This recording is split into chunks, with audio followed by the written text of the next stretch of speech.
if you get the flu, you miss work. Google's out some money.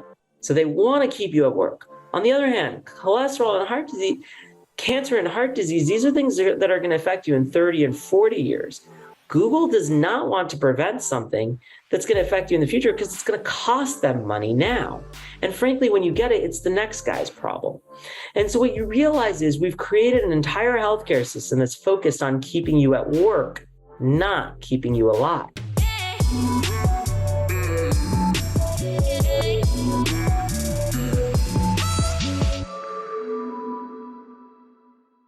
Welcome to another episode of Creator Lab. We have a very special guest today, Adrian Aoun. Nice to meet you, Adrian. Thanks for being on the show. Not at all. I'm excited to be here. Thanks for having me. Yeah, man. So we actually had some overlap at Google. I think we were there at similar times, but we didn't know each other. You were doing some really interesting stuff, which we're going to talk a little bit about today with Sidewalk Labs. You had sold a company, Wavii, before that to Google. I think that's how you got into Google originally. And now you're also the founder of Forward, reinventing healthcare from the ground up. We're going to talk all about that. You guys have raised, I think, $225 million, it sounds like. Is that number still accurate? We raised a little more than that. All right, cool. We're pretty good at burning money around here, whether we like it or not. Yeah, Crunchbase isn't up to date. It's like Wikipedia of business fundraising news. But yeah, so we're going to talk all about your background and really dig deep into the healthcare system. People who've heard this podcast for a while know it's something I'm really passionate about because it's the one area that I still haven't gotten over how bad it is in the States in terms of how it works for the regular consumer and user. If we can call ourselves that for a healthcare system anyway. So we're going to dig into kind of the structural problems and what you guys are trying to do to improve it. But I wanted to start off actually a little bit before that because you sold a company, as I said, to Google. It was reported for $30 million. I don't know if that's accurate, but the second thing you did at Google, though, it seems like, was Sidewalk Labs. And this was, when I was in the company, it was kind of the hot thing, and a lot of people were saying, oh, this is like smart cities, how can we apply technology to that world? So could you give us a little overview of what you were working on there, and then we can dig into some of the interesting things in that world? Yeah, totally. So one of the things that I always ask myself, like when I walk around cities, there's this kind of fascinating thing, which is that cities tend to have all these problems, right? And we all know this, right? We all have our complaints about our cities, whether you're in San Francisco and you're complaining about the crime, whether you're in Los Angeles and you're complaining about the traffic, whether you're in New York and you're complaining about the smell from the fact that there's so much kind of trash on the streets. We all have these kind of issues. And most people, the way that they tackle cities is by saying, I'm going to have my one issue, and this is the issue that I want to solve. Yet what you realize is it's actually really hard to solve these issues. And the reason is because cities tend to not like to change, right? You hear this oftentimes we call it NIMBYism, not in my backyard, right? It's like, I want all this change, but not for me, right? And so what I realized is, like, in some ways, maybe the most interesting thing to solve is not actually the homelessness, or not actually the crime, not actually the traffic, not actually the smell in the streets, but rather to take a step back and ask yourself, why are cities so bad at solving problems? And now you start to kind of get your brains, the wheels in your brain turning, and you realize that it's not that kind of first problem. It's maybe the first derivative of that problem. And one of the things that really comes down to is that we have a lot of entrenched interests in cities, right? So you start to realize that, like, actually, when I move into my house, I'm almost making a contract with the city, which is like, I've got my neighborhood and I've got my way of living. And all of a sudden, when the city starts to change something, well, that's not kind of what I signed up for, right? So of course I don't want it to change. So now, even though people in the city are trying to change a good thing, whether it's the traffic or the crime, it actually has these externalities that affect each other person that kind of opted into this social contract. So I started to ask myself, well, can we create a city where maybe the entire city opts into a city that is constantly changing? In other words, maybe the insight of a city is not that we're going to go solve all these problems once and for all tomorrow, but instead that we should create a city almost like we create pieces of software where every day I'm getting a new version and a new version. And actually what makes technology so powerful is to understand that the rate of innovation going through the roof is what really allows technology to take off. So once you have that key insight, now you say, okay, what would allow a city to work like that? So let me give you a couple examples. One, and some of these might be controversial for folks, but one might be maybe you're not allowed to own property in the city. Maybe you're only allowed to rent property. And you know what? In every neighborhood, everybody's rent, everybody's lease ends on the same day. So maybe you can have up to a 3-year lease, but you know what? It ends on the same day. So what that means is we can now reimagine that neighborhood every 2 or 3 years. But now you go a step further and you go, yeah, but you know what? Rebuilding neighborhoods is expensive.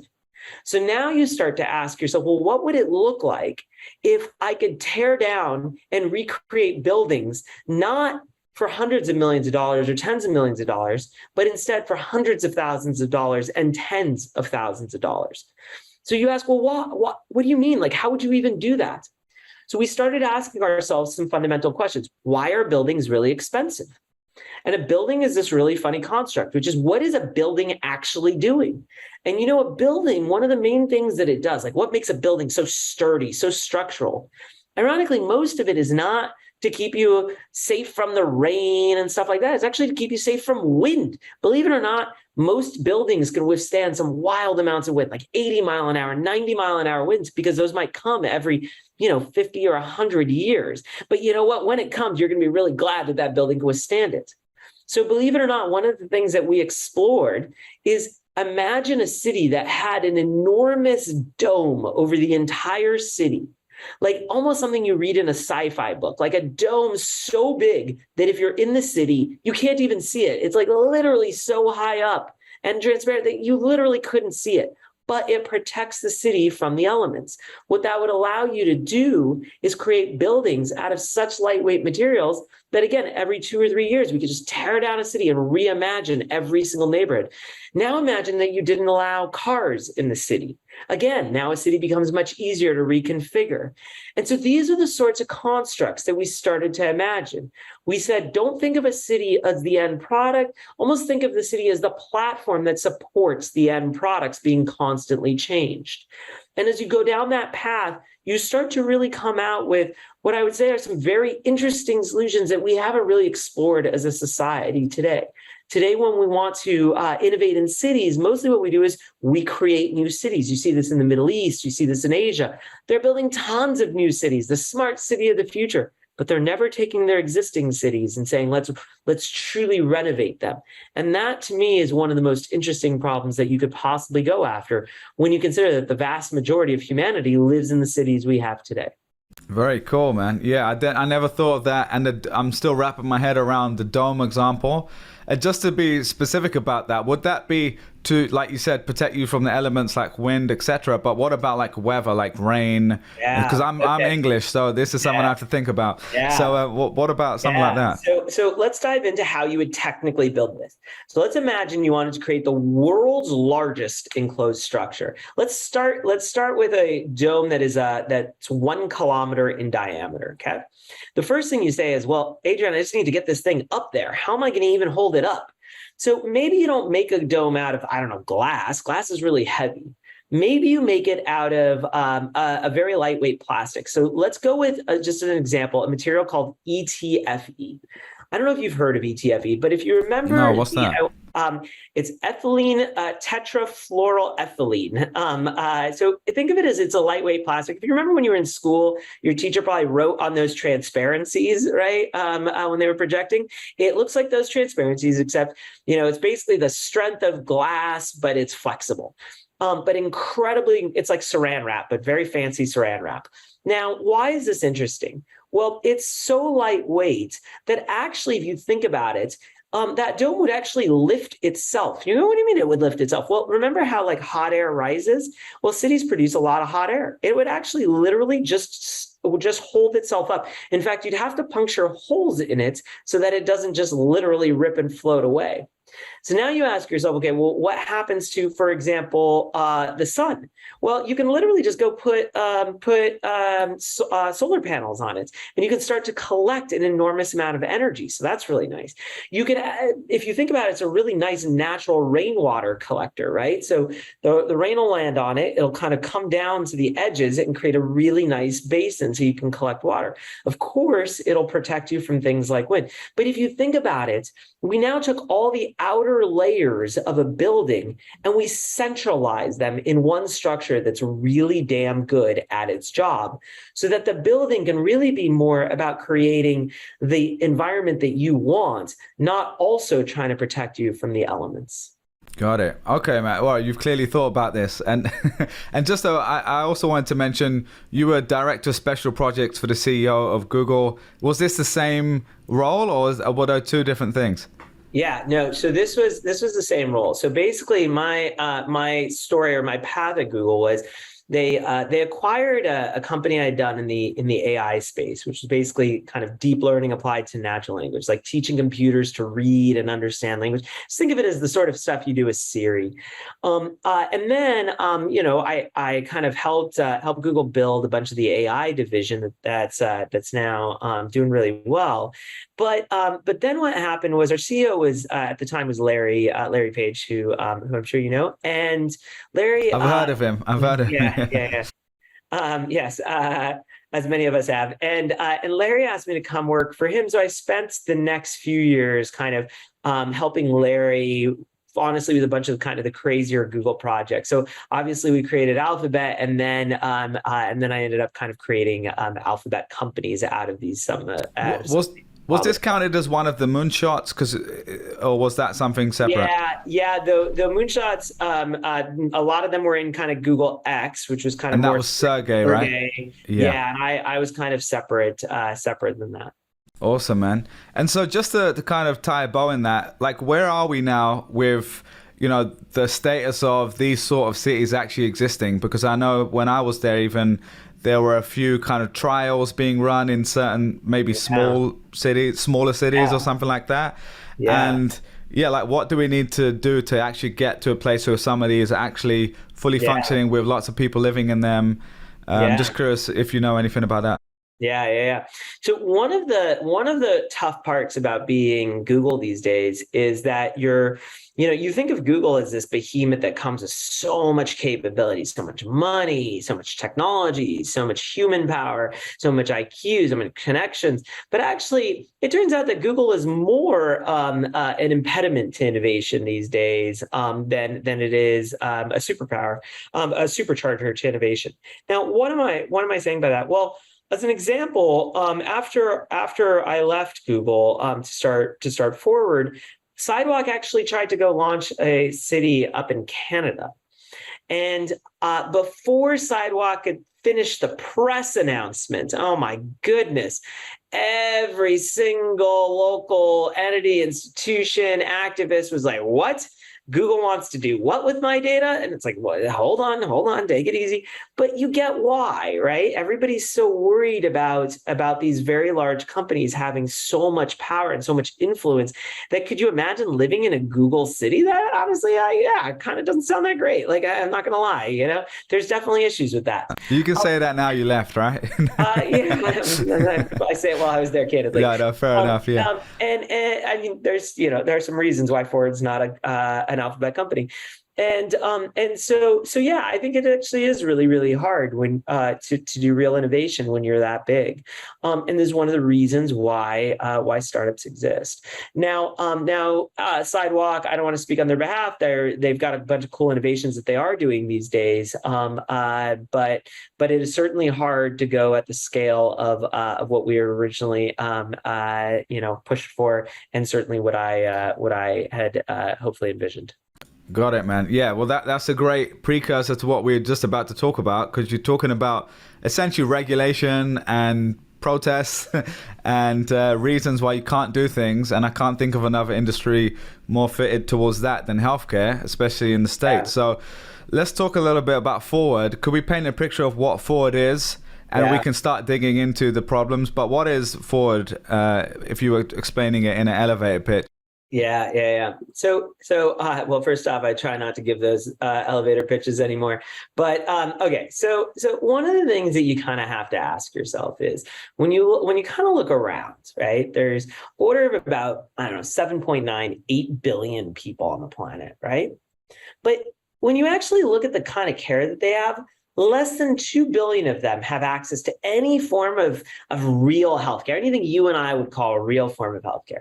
So some way you start asking yourself, like, what the hell happened? And it's actually kind of simple, right? Because if I walked up to you and I said, you know what, Bilal, I want to get doctors to the whole planet. I want to get doctors to the middle of India. I want to get doctors to the middle of Rwanda. I want to get doctors to billions of people. What are you going to say to me? You're going to say, Adrian, where are you going to get all these doctors and who the hell is going to pay for them? But if I walked up to you and I said, Bilal, I want to get smartphones to the whole planet, to the middle of India, the middle of Rwanda, to billions of people, what are you going to say? You're going to say, Adrian, not only do I think it's possible, I think you're a little late to the game, right? I think it's kind of already happening. So what do you intuitively know? Well, you intuitively know that humans don't scale in a way that technology does. Or another way to say it is doctors don't scale in a way that hardware and software does. So at Ford, we only have one key insight that we believe that nobody else believes, which is we believe that healthcare should be a product, not a service. In other words, we just want to take every single thing that doctors and nurses are doing and migrate it over to hardware and software. Because we know that the more that we do, the more that we can scale healthcare out to billions and billions of people. We want to create the first healthcare system that literally scales to planet scale, that scales to a billion people. Now, immediately when you realize that, when you think about that, you're like, what would it look like to have healthcare as a product? It's almost like when Elon sat there and said, I want to build an electric car. It's a simple concept. But then you start looking around and you go, oh, fuck, the entire world was not made for me, right? There's gas stations, not electric stations, gas stations. Shit, I got to build my own gas stations. We're going to call them superchargers. You know what? There's oil mines, not lithium mines. Damn it, I got to build my own mines. Oh, damn it, the factories, I got to build my own factories. And you realize that he has to kind of rebuild the entire system for this new world. And so at Ford, we realized once you realize healthcare should be a product, not a service, you actually have to rebuild the entire healthcare system from the ground up. So you name it, we want to do it. From open heart surgery to delivering babies to oncology to pharma, we want to do it all. We're either the most ambitious or the most arrogant startup you will ever meet in your entire life. I'll let you know. It depends if we succeed or fail, one or the other. I'll get back to you in another 20 years. Got you, man. All right, I love it. So grand vision, and so we talked about how much money you've raised here, but let's dig into the problem itself, because I think this is difficult to talk about the whole world at once. I love the frame that you said there about scaling like a phone, and like shipping and producing essentially more doctors and nurses, etc., is a much harder scalability problem than putting a phone in someone's hand where they can actually speak to a doctor, and being able to increase the capacity for a doctor essentially is kind of another part of that. So, but let's talk about the US specifically, since we both live here, and I think that's what you're currently focused on mainly. So, if you were saying like the 80-20, like Pareto's law, right? The 80% of the results are from 20% of actions. In this case, the problem side though, like what is wrong with the US healthcare system? If we were trying to get to the most important part, how would you define those factors? And then maybe we can go through each one and figure out how you're trying to attack them. Yeah. So let's actually take a few different problems, okay? So the first is I'm going to go ahead and I'm going to reject a subtle premise that you have alluded to no less than 10 times, you foreign snob. I'm kidding. I'm foreign as well, so I get to be a snob with you. But you keep saying in the U.S. healthcare system, and you say it with this elitism of, but I come from a country where we have better healthcare. Yeah, okay, fair. I want to challenge this. Let's do it. Okay? Because let's look at the healthcare system of the world, not of the US. Let's look at the healthcare system of the world. Okay. Let's start by asking ourselves a really simple question. Let's use an analogy. Okay. I'm going to start with transportation, not healthcare. And I'm going to ask you to go all the way back to the dawn of time, the dawn of humanity, as far back as we can trace, 5,500 years to, I think, the Bronze Age, okay? And let's look at how transportation has developed. So about 5,500 years ago, you and I, we were walking on our own two bare feet. We didn't even have shoes, okay? So we could walk roughly about 5 miles a day, okay? Couldn't go very far, hurt on your feet. Now, we did that for roughly about 1,000 years. And after about 1,000 years, you and I, we got wise and we invented sandals. We did that, and that got us to about 10 miles a day. We did that for another 1,000 years. And then we're like, screw this, we're going to tame horses. Now we got up to about 50 miles a day. Okay, maybe even 100. Okay, we did that for another 1,000 years. And we said, you know what, we can do better. And we invented river boats, right? Maybe getting up to maybe 200 miles. And then we did that for another few hundred years. And then just in the last 200 years, we started to invent trains, automobiles, planes to get us thousands of miles. And then NASA said, you know what, hold my beer. You know what they said? We're going to the moon 125,000 miles away. And then Elon said, we're going to Mars 125 million miles away. So what did I tell you? In 5,500 years, we went from 5 miles to, oh my God, look at this curve at the end. Boom, in the last 200 years, we now are at 125 million miles. Okay. Now, exponential growth, yeah? Exponential, just in the last few hundred years. Okay. Now, let's look at healthcare. So, what was life expectancy back in the Bronze Age? Okay. Do you know? I have no idea, but I'm going to throw a number out and make myself look stupid. How many years ago is the Bronze Age? 5,500 years. Okay, I have no idea. I'm just going to throw a number out there, 32. 32, okay. And I'm only accounting for the fact there were a lot of infants that died. So yeah, okay. Maybe the range might be far greater. Like there might have actually been plenty of people living till 65. I have no idea. So you're doing pretty well. You're doing pretty well. So here's where it is. So you had roughly let's call it 20 to 25% probability of dying at infancy. So that's pretty bad. Let's be real. So you nailed that one. Okay. Now let's pretend you did not. You got through that infant mortality stage. Average life expectancy, 47 years old. Okay. Today, average life expectancy, 72. So in 5,500 years, we went from 47 to 72. 0.5x. In transportation, we went 5 million x. And in healthcare, we went 0.5x. Where's my fucking spaceships, man? Where's my rockets? Right? Yeah, okay. In fact, healthcare is nowhere. You know, and you know this. You know how you know? We just had a global pandemic, and what's the first thing they told you to do? Quick, put a piece of paper in front of your face. Like, are you fucking kidding me? In the year 2022, that's what you're telling me to do? Really? Right? You know this. If one of your best friends, your best friend in the entire world, the person you love most in the entire world, comes up to you and says, you know what, Bilal? I didn't get a checkup this year. I didn't go to the doctor this year. Do you go, oh my God, Susie, you're going to die? No, you go, I'm not sure it fucking matters. Right? Like really? Doesn't matter? No. You said healthcare is better in other countries. Really? If you get cancer, do you immediately go, oh, no worries, I'm traveling to the UK and I'm going to survive? No, we all have the same shit.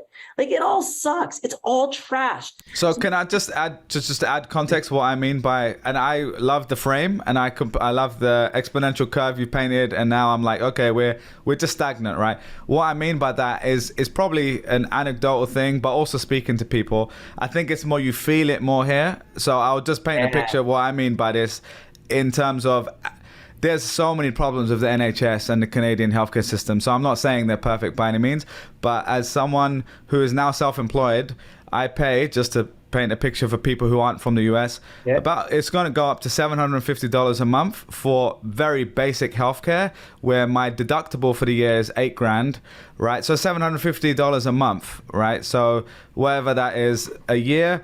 And that basically doesn't really cover me for too much. It's like, really, in case I get hit by a car or something really bad happens, I want to make sure I don't go bankrupt.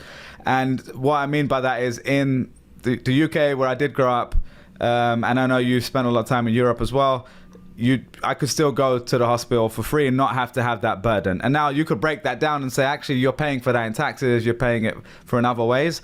But that's kind of the frame I had. So of course, like the actual care, if you're rich here or you can afford good health insurance, so you get it through work, is actually pretty good, right? Like for what we have today anyway. So I just wanted to clarify what I mean by that, to be more specific. Okay, I love this. So let's break down the problems. So problem one is, I think we just established healthcare does nothing. It literally does nothing. It's all a farce. And problem number two is, it's a farce that charges us an arm and a fucking leg. It's literally 20% of GDP in this country. I think it's the biggest sham that we have. Literally, it's a scam, right? That's what I meant, yeah. 20% of GDP. Now, when we say 20% of GDP, that's a really intellectual statement. So let's just make it really visceral. 20% of your fucking paycheck. Somebody is taking 20% of all the money you make, and they're handing it to the healthcare system that is doing nothing, literally nothing. That's a problem. That's a huge problem, right?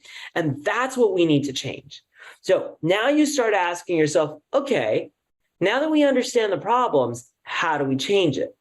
And you nailed it earlier. And you said, well, there's this exponential thing going on in healthcare. In transportation. And you have to ask yourself, how do I make that same exponential thing go on in healthcare? Now, remember the insight that I gave earlier about cities, right? It's not about figuring out one conclusion. It's not about figuring out one insight. It's about figuring out many insights as fast as you can. Another way to say it is, if you're an investor, what you care about how fast can I compound my money, right? We all learn this in school, right? Compound interest, if I can compound it, oh my God, it goes exponential, right? And the number one problem of healthcare today is that the rate of innovation is shockingly low, insanely low. Think about what you do. You have some insight. I think this would be a great idea. So what do? You pull together a clinical trial. That's, I don't know, a year or two. You get results a year or two later. And then you're like, I found some discovery. So great, I'm going to submit it to a journal. They're going to publish it. That's another year or two. Then every doctor out there is going to hopefully read it. Probably not, but let's pretend.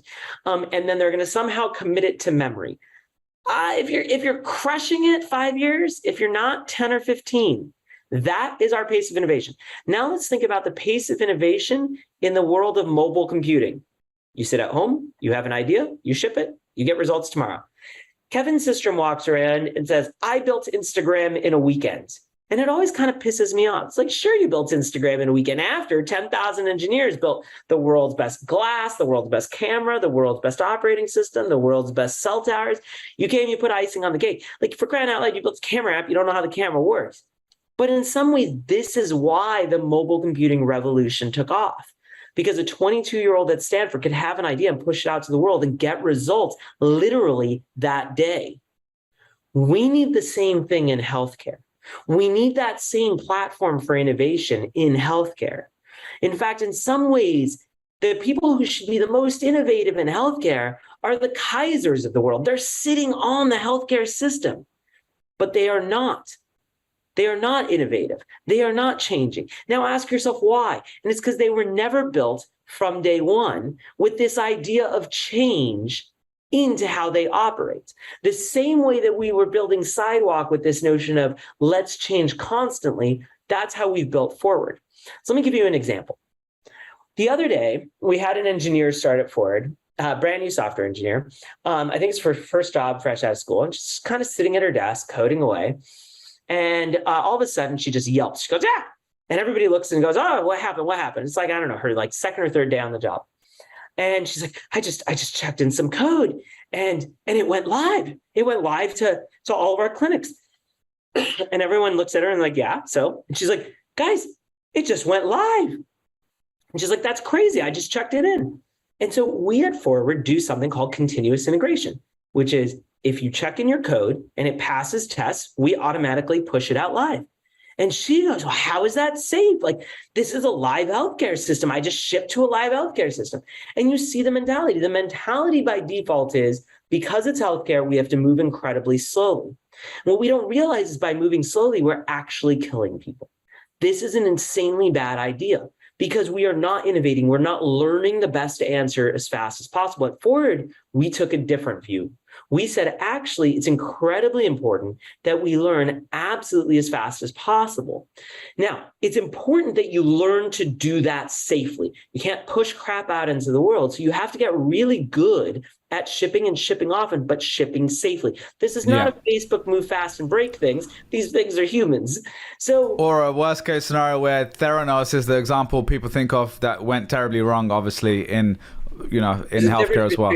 Learn and fraud. So yeah, that's another. I don't want to associate your company with it, but you know what I mean. That's something that to a lot of people, they're like, oh, this is moving quickly, but they didn't know behind the hood. So, but could we go into that example? Because I love that example about the engineer shipping something so quickly and the frame you've put on this. But let's get specific about what those use cases and uses of technology could actually be. So you mentioned a smartphone, being able to speak to a doctor, but could we go through a few examples of how you're actually using technology to improve it? I think a smartphone speaking to a doctor is in some ways the least interesting thing you can do, right? Fair enough. For some reason, we've decided that telemedicine is like the future. It's like we just discovered that you can Skype. It's like we had this in the 80s, guys, like big whoop, right? Okay. Yeah, it's funny that people say the same with Zoom, and I was like, we've been Skyping for a while, but no, I know what you mean. Obviously, people use it more than they did. Yeah. All right, so over to you. Some examples that might blow my mind. So let's just think about what Forward's doing,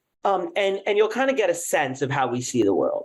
So I told you that we want to build healthcare for billions of people, but I also told you that what Forward does today is we build these high-tech doctors' offices, right? We've got them live all across the country, in order of about 25 cities now, right? And so you're like, well, Adrian, how are you going to healthcare to billions of people building doctors' offices with doctors in them? That's never going to work. So think about what we're doing. Every day, we're watching everything that happens inside of our locations.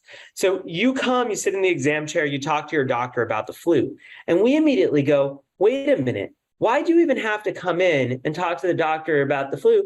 Why didn't you just build that into the mobile app? Next person comes in, they sit in the exam chair, they talk to their doctor about their heart issues. Then we say, great, let's build a body scanner. Next person comes in, they sit in the exam chair, they talk to their doctor about their skin issues. We build a skin scanner. And slowly but surely, what you see we're doing is we're migrating everything the doctors and nurses are doing, and we're migrating it over to hardware and software. Now, there's something really powerful, which is the second that you move it into the world of software and hardware, your rate of innovation starts to go through the roof. Now, I have an actual team whose sole job it is to sit there and be like, I can work on this heart health program. I can literally work on how I can reduce people's blood pressure, and I can just ship day in, day out, new versions, and I become world-class at that one problem. And so what you see is like where we're going is at the limit, we don't believe doctors' offices should exist. The limit, we just want the world to be consistent of hardware and software, right? Because once you can do that, now you're in a world where the rate of innovation takes off. Got you. Yeah, that makes sense. So could we go into a couple of those examples? You said a body scanner, the skin scanner, which I've seen you guys do for, I think, cancer prevention and stuff like that. So let's say the body scanner. So what is a body scanner doing that we couldn't do before? And maybe what it might be able to do in the future? Because like you said, it sounds like more like a base layer that other things will be built on top of. So I'm curious, like, because, and just to be completely, you know, honest, I think what a lot of, I'm trying to think from a listener's point of view who's skeptical, because a lot of people are in this space, and they're saying, someone's saying, oh, that looks quite cool, like a shiny object, but what does it actually bring to me? That you know, so totally. Okay, so let's just kind of take a step back and let's think about the two paths that you could go down. Let's go down the path of healthcare as a service, and let's go down the path of healthcare as a product. Healthcare as a service is you walk into your doctor. Let's say you walk into your dermatologist, and your doctor just kind of looks at your skin, right? And says, well, I don't know, that one looks bad and that one looks good. And hopefully they kind of remember what it looked like a year ago. I don't know, like they somehow have an incredibly photographic memory. But that's kind of what you're relying on. And it's not going to change, right? It's not like human mind is going to somehow magically fundamentally change what it can do a year from now and 2 years from now and 5 years from now. Now let's look at healthcare as a product. So day one, we start and we build a little skin scanner. What that skin scanner does is it just takes images of every kind of molar lesion on your body. It allows us to track how is it developing over time. Day 2, we now add some machine learning and we say, great, which ones of these moles or lesions are likely to be cancerous, likely to be malignant. Day 3, we say, wait a minute, a lot of people are using this product. We should invest more. Why are we stopping at images? What other kinds of sensors can we use to truly understand what's going on? Should we be using infrared? Should we be using ultrasound? Day 4, we say, why is the doctor, even the person that's taking this across your skin, why are you not doing it yourself, right? Why can you not just walk into a little pod and just stand still and have your whole skin imaged for you? Day 5, we say, now that we've collected data about all of the people in society, we can compare how your moles compare to other people's moles, and we can start to tell you, you know what? These ones are very likely going to develop to be malignant because we've seen millions of these, and we know, even though this one isn't yet, this is the one that you should be worried about. Day 6, now we can say, you know what? These are the treatments that have worked well for other people that have been in exactly this circumstance. These people have tried removing these moles. These people actually have tried, I don't know, a topical cream. I'm not a doctor, you're going to forgive me. Day 7, now you say, great, this is all really fancy, but can we make it cheaper? Oh yes, we have Moore's law going in our favor.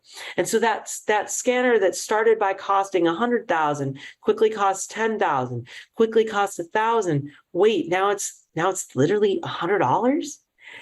Day 8, now you ask yourself, why are you even going in to a doctor's office? Why is this scanner not on every street corner? Why is it not just built into the fabric of society and just all around us? Day 8, why is it not in my home?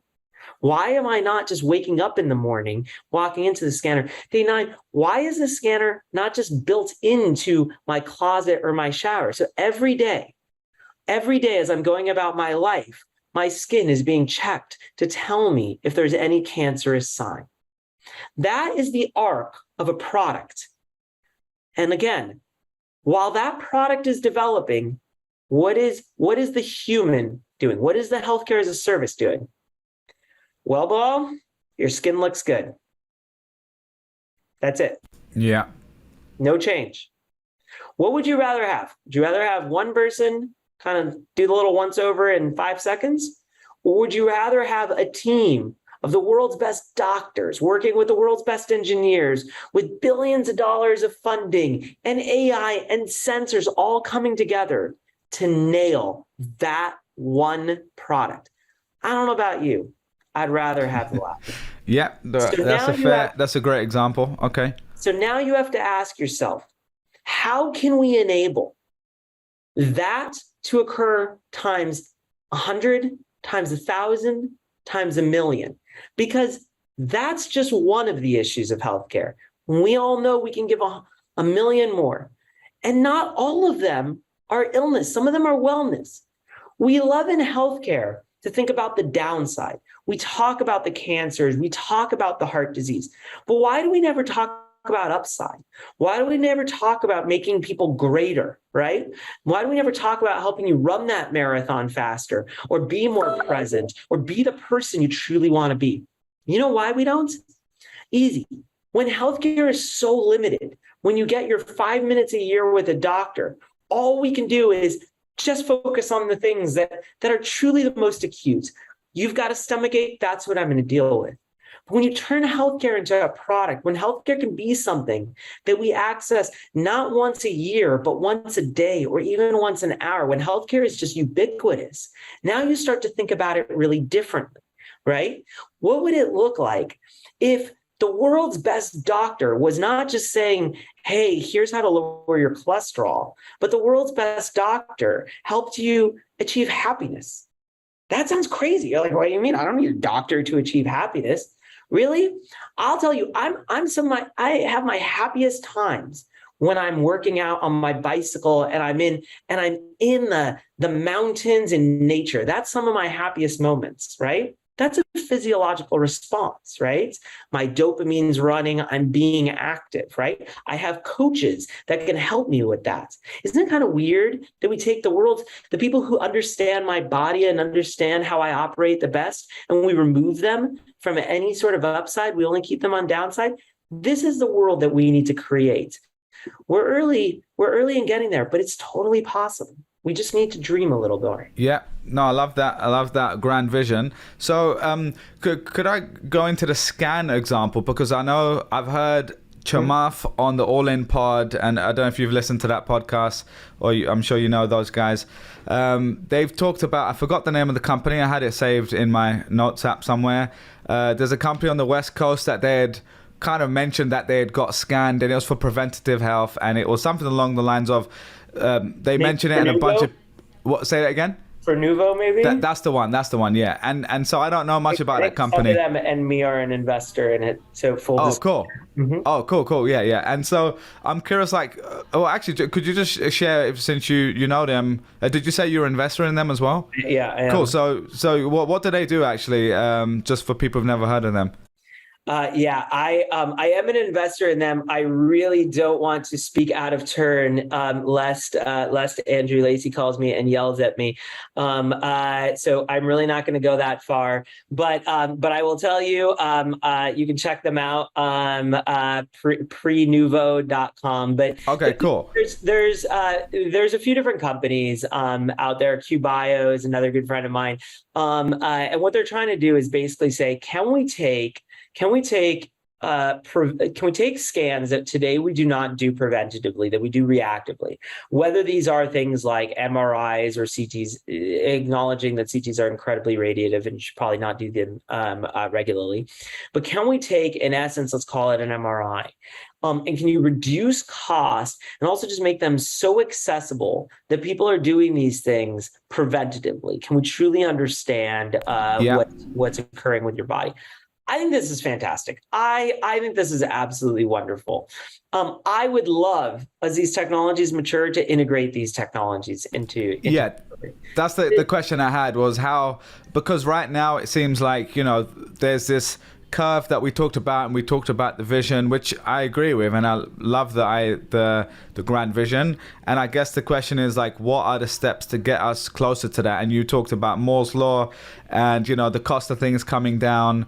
But for the time we have left, I'd love to go into kind of like what is stopping that from happening in a way. I know it's multifactorial, I'm sure, but just again, like, it seems like there are incumbents who don't necessarily want things to change because they are, multi-billion-dollar healthcare companies and insurance companies. Again, this is an amateur's take. I don't know actually if this is true, but or maybe they're just not dreaming big enough, like the way you explained. Well, I always encourage people to follow the dollars, right? Any company will roughly revert to its incentives as it scales, right? And so at some point you just need to understand, like, what's the business model?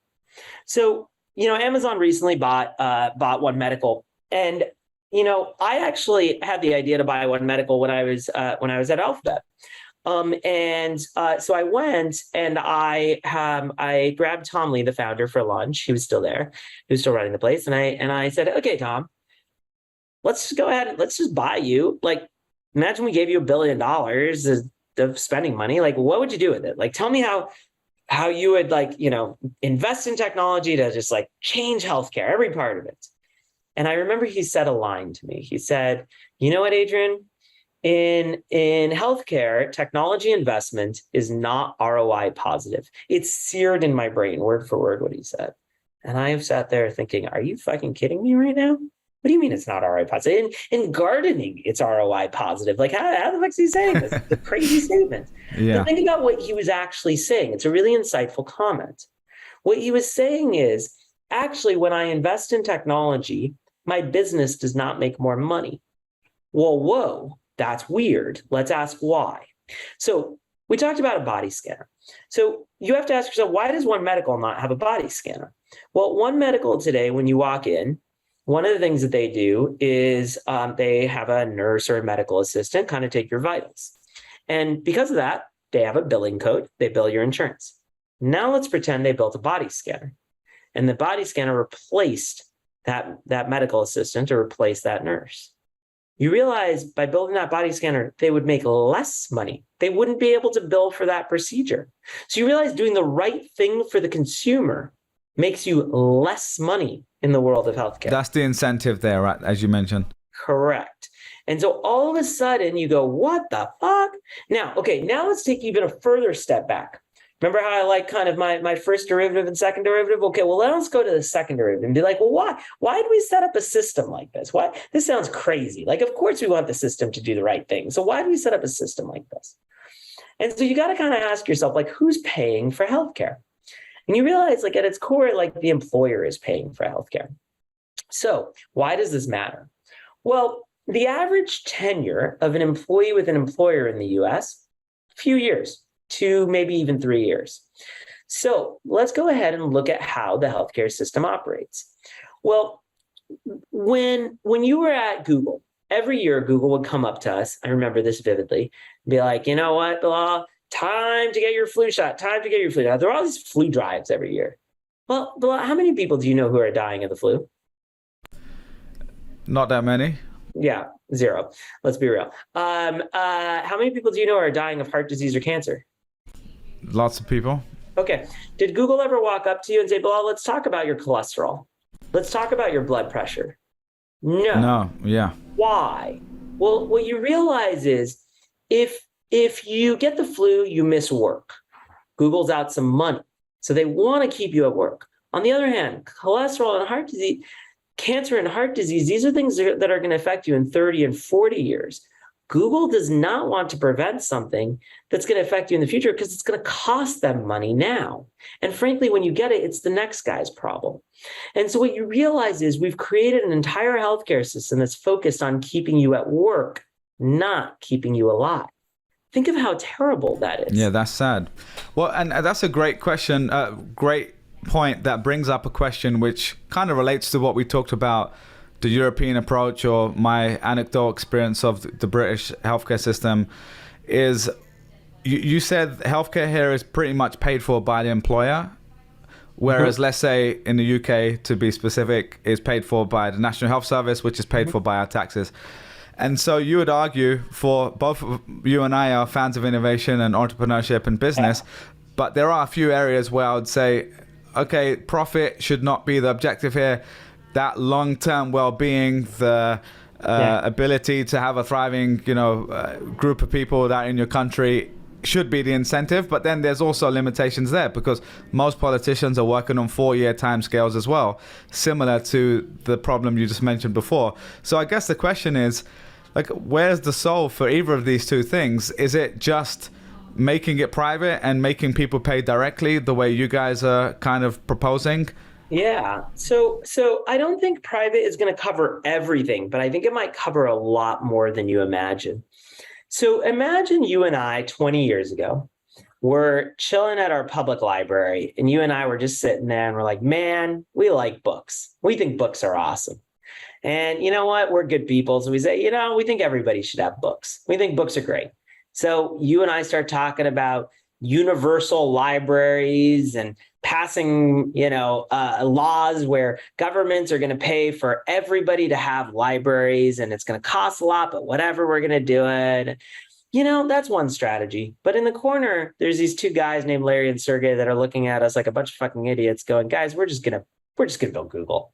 We're just going to make libraries free for everyone. And you know how? We're going to take it and make it a technology problem. Because once we do, it will scale so damn well. It'll be dirt cheap. So the thing that I ask you is, healthcare today is wildly expensive, but it doesn't need to be. Healthcare as a product could cost pennies on the dollar, literally pennies. Because at its core, hardware and software is not actually expensive. What are we paying for today? We're paying for crazy amounts of labor. And the big issue is not actually that we're employing doctors. We should employ more doctors. The big issue is that those doctors affect people one at a time. When a doctor sits down to work, they literally affect the person in front of them and nobody else.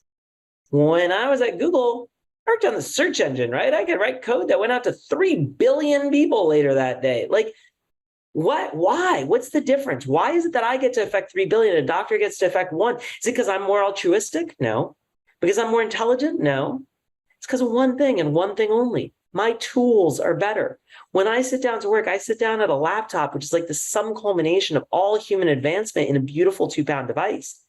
When a doctor sits down to work, they start by pulling out a fucking stethoscope, a hollow tube invented in 1800. Like, this is crazy. If we build doctors amazing tools, doctors will affect billions of people and the cost of healthcare will plummet. That's the world we need to create. Got it. Love it, man. Well, yeah, I'm rooting for you guys to be able to solve some of those problems. I know we've only got a few minutes left.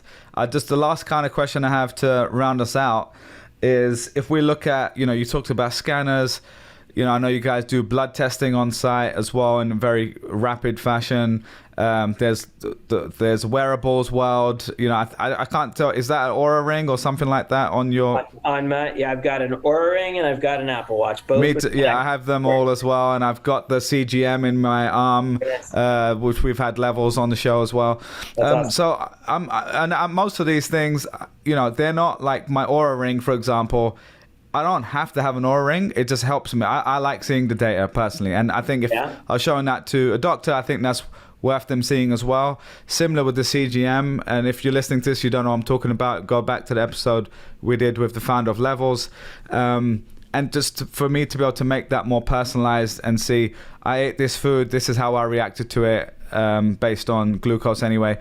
So I'm curious, like, you must see a lot of interesting stuff with your team and what you guys are trying to create. What are the kind of wildest ideas you're seeing in using some of these technologies? I know you talked about a few earlier, but are there any others that might be worth leaving our listeners with? So one of the things that I ask people to think about is, what would you build once you're living in the world of healthcare as a product? So let me give you an example. Today, the world of finance went from I had a banker to I don't have a banker anymore. There's not a local guy I know who's my banker, right? Today, I have finance as a product, right? I use Vanguard or E-Trade or Bank of America. And because of that, finance is all around us. I walk into a restaurant and I can personalize it with my credit card. I go to any website on the internet, I can add to my credit card. I literally have bank accounts just running in the background right now in the cloud, doing like, automatic trading and collecting interest and all this shit. It's like literally my digital financial profile is just running. Well, where is my digital healthcare profile? Why is there not an AI-driven digital version of Bilal that's like sitting there in the cloud, just watching all the research, watching all the updates, saying, "Oh, here's a new med. I'm going to take it and I'm going to run it on my digital profile and see, like, let's simulate it. Did it help? Did it not help? If so, let's go ahead and start putting Bilal on it." We don't yet live in this world, but that's the world that we need to go create. And to me, that's the world that's super exciting. Got it, man. Yeah, love it, man. Well, listen, man, I know we're hitting time, and I don't want to get you late to your next meeting, but I really appreciate you coming on. Where can people go to check out you and what you guys are working on? GoForward.com. Awesome, man. Yeah, thanks again for coming on. Really appreciate it. And when you're in New York, let me know. We'll have to do this in person as well. I would love to. All right, cheers.